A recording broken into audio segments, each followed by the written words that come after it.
శ్రీమాత్రే నమః. ఇక్కడ యోగము అనేటువంటిది ఉంటుంది. మనం గృహం తీసుకునేటప్పుడు ఎలా అయితే మనం ఇంతకుముందు గత ఎపిసోడ్లో ఏ డైరెక్షన్ తీసుకోవాలని ఎలా చెప్పామో, గృహం తీసుకునేటప్పుడు యోగం కూడా ఉంటుంది. గృహ యోగము అంటాం. అందుకే మనం గృహయోగము, వాహన యోగము ఇవన్నీ. అయితే ఈ యొక్క అంశాలు చెప్తుంది నేనైనప్పటికీ కూడా చెప్పిస్తుంది సాక్షాత్ లలిత అమ్మవారిగా భావిస్తూ.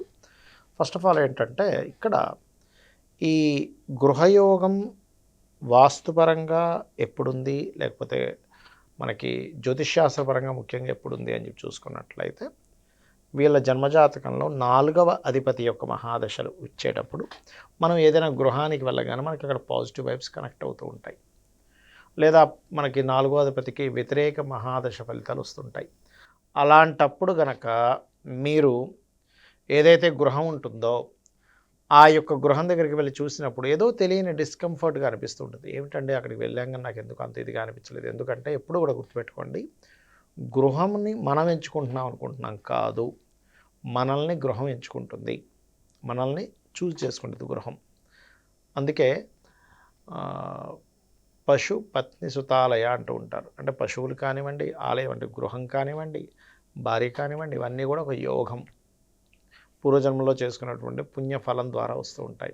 అయితే ఏ గృహంలో అయినా మీరు తీసుకున్న తర్వాత సరిగ్గా నిద్ర పట్టడం లేదు అని అనుకుంటే ఆ యొక్క గృహంలో సంథింగ్ నెగిటివ్ ఎనర్జీ ఉంది అని అర్థం చేసుకోవాలి మీరు. అంటే మరి అది ఎలాగంటే ఆ నెగిటివ్ ఎనర్జీని ఎలా తొలగించుకోవడము అంటే, ఆ యొక్క గృహంలో ముఖ్యంగా గోమూత్రం ఉంటుంది. గోమూత్రాన్ని మొత్తం జల్లేసి ఇంటి నిండా చక్కగా జల్లేసి ఒక 15-20 నిమిషాలు ఉండిచ్చి, దాని తర్వాత కల్లుప్పుతో కనుక మీరు చక్కగా క్లీనింగ్ చేయించేసినట్లయితే దోషం పోతుంది. ఇలా ఎన్ని రోజులు చేయాలి?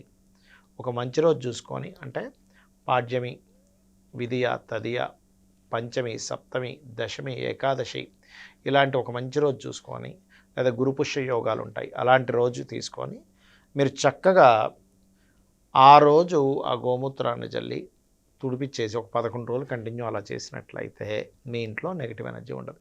మన నెగిటివ్ ఎనర్జీ ఉంది అని ఎలా గుర్తుపట్టాలి? దానికి చాలా సిమ్టమ్స్ ఉంటాయి ఏదైనా గృహం తీసుకునేటప్పుడు. ఏమిటది అంటే, ఒకటి, వెళ్ళినప్పటి నుంచి ప్రతిదీ కూడా వెనక్కి అవుతూ ఉంటుంది, ప్రతి పని కూడా గుర్తుపెట్టుకోండి. రెండవది, నిద్ర సరిగా పట్టకపోవడం జరుగుతూ ఉంటుంది. కంపాస్ పెట్టి కనుక మీరు చూస్తే నార్త్ డిగ్రీస్, మీరు ఇక్కడ ఒక 0 డిగ్రీస్ వస్తే ఆ మూలకెళ్ళగానే 20 డిగ్రీస్ రావచ్చు, ఈ మూలకెళ్ళగానే 40 డిగ్రీస్ రావచ్చు. అంటే ఒకటేసారి 0 నుంచి 40-45 డిగ్రీస్ వరకు అటు ఇటు తిరిగిపోతూ ఉంటుంది. అలా కాకుండా జస్ట్ ఒక 5 to 7 డిగ్రీస్ వరకు అటు ఇటు టిల్ట్ అవుతుందండి, 5 డిగ్రీస్ లోపలే అవుతుంది, అంతకుమించి అవ్వట్లేదు అన్నప్పుడు మీరు అది పెద్దగా టెన్షన్ అవ్వాల్సిన అవసరం లేదు. ఎందుకంటే ఆ ఇంట్లో ఉండేటువంటి ఎనర్జీసెస్లో ఎక్కడో చిన్న చిన్న ఇన్బ్యాలెన్సెస్ ఉన్నాయి, కానీ మరొక ఇబ్బంది ఏమీ లేదు అని మీరు నిర్ధారణ చేసుకోవచ్చు. మరి ఈ నెగటివ్ రిలేటెడ్ సంబంధించినవి ఎలా వస్తాయి మనకి అసలు గృహంలో అని చెప్పి చూసుకున్నట్లయితే, ఫస్ట్ ఆఫ్ ఆల్ మీరు అర్థం చేసుకోవాల్సిన అంశం, ఈ నెగటివ్ ఎనర్జీస్ అనేవి మనము నిత్యము దీపారాధన చేయకపోవడం వల్ల వస్తుంది ఒకటి.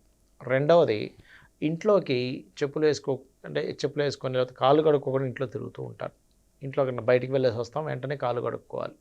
ఇంతకుముందు అయితే మనకి బయట అంటే ఇంటిలోకి అడుగు పెట్టకముందే చక్కగా చెంబు బకెట్తో వాటర్ ఉండేది, అక్కడ కడుక్కునేవారు, లేకపోతే కొలాయి ఇప్పుకునేవారు. అది మనం చాలా మట్టుకు తగ్గిపోయింది. కాబట్టి దానివల్ల కూడా ఇంట్లోకి కాళ్ళు కడుక్కోవడం, ఇంట్లోకి రావడం వల్ల కూడా బయట ఎక్కడ దుమ్ము ధూళితో ఉన్నటువంటి నెగిటివ్ ఎనర్జీ ఇంట్లోకి వస్తుంది. అదేవిధంగా మరొక విషయం ఏంటంటే, ఇంట్లో ఎప్పుడూ కూడా ఎవరో ఒకరు నిద్రపోతున్నా, అది రోగగ్రస్తులై నిద్రపోవడం, దట్ ఈస్ డిఫరెంట్ థింగ్.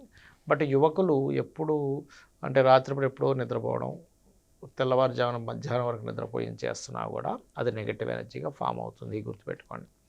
అలాగే మరొక విషయం ఏంటంటే, ఎంతో కాలంగా ఇల్లు మూసేస్తుంది, బయటికి ఏదో ఊరు వెళ్ళొచ్చాం, లేకపోతే ఒక 1-2 మంత్స్ లేవండి మేము ఏదో ఊర్లో ఉన్నాం, దాని తర్వాత తాళాలు తీసుకొని అప్పుడు మళ్ళీ ఓపెన్ చేసి ఆ ఇంట్లో నివసిస్తున్నప్పుడు, ఎవరైనా సరే ఆ ఇంట్లో నివసిస్తున్నప్పుడు ముఖ్యంగా గుర్తుపెట్టుకోండి, ఆ ఇంట్లో ఎవరూ లేరు, కొంతకాలం పాటు తాళాలు వేసి ఎటువంటి దీపారాధన చేయలేదు నిత్యము అనుకుంటే, అక్కడ 100% నెగటివ్ ఎనర్జీ వచ్చి ఫామ్ అవుతుంది. దానివల్ల ఏంటి ఫలితాలు? నెగటివ్ ఎనర్జీ ఇంట్లోకి రాగానే అంటే ఆ ఇంట్లో నివసించేటువంటి వారికి ఏది కలిసి రాదు. మొదటిది, వాళ్ళు వ్యాపారం చేస్తున్నా, ఉద్యోగం చేస్తున్నా దాంట్లో సరిగా కలిసి రాకపోవడం. రెండవది, ప్రతిదీ ఏదో ఒక చిన్న చిన్న చికాకులు, గొడవలు పడ్డం, ప్రతి విషయంలోని అనారోగ్య సమస్యలు, ఎప్పుడు ఏదో ఒక అనీజీనెస్గా ఉండడం అనేవి జరుగుతూ ఉంటాయి. మరి ఈ నెగటివ్ ఎనర్జీని ఇందాక నేను చెప్పినట్టుగా తొలగించేసుకొని నిత్యము లలిత కానీ విష్ణు సహస్రనామాలు కానీ ఎవరైతే రెగ్యులర్గా ప్లే చేస్తూ ఉంటారో ఖచ్చితంగా ఆ యొక్క మంత్రశక్తి అంటారు.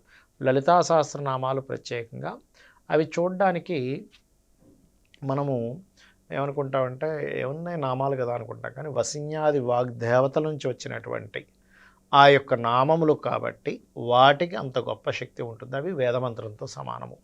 అయితే కొన్నిసార్లు ఏమవుతుందంటే ఇలా నెగిటివ్ ఎనర్జీస్ ఉన్నా లేకపోయినా కూడా ఒక్కొక్కసారి వాళ్ళు తీసుకున్నటువంటి సమయం ఏదైతే ఉంటుందో, అంటే 4వ స్థానాన్ని వ్యతిరేకించేటువంటి ఫలితాలు ఇచ్చేటువంటి మహాదశలు ఏవైతే ఉంటాయో ఆ యొక్క సమయంలో కూడా వాళ్ళు తీసుకున్న గృహం వల్ల వాళ్ళు ఇబ్బంది పడుతూ ఉంటారు. అంటే చిన్న ఎగ్జాంపుల్ ఎలా అంటే, ఇప్పుడు కడుపు బాగా మంటగా ఉందనుకుందాం, కడుపు అంతా బాగా ఆల్రెడీ మసాలాలు బాగా తినేస్తున్నాం, మళ్ళీ ఇంకో మసాలా ఐటెం వేసాం కడుపులో, ఏమవుతుంది ఇంకాస్త మంట పెరిగిపోతుంది.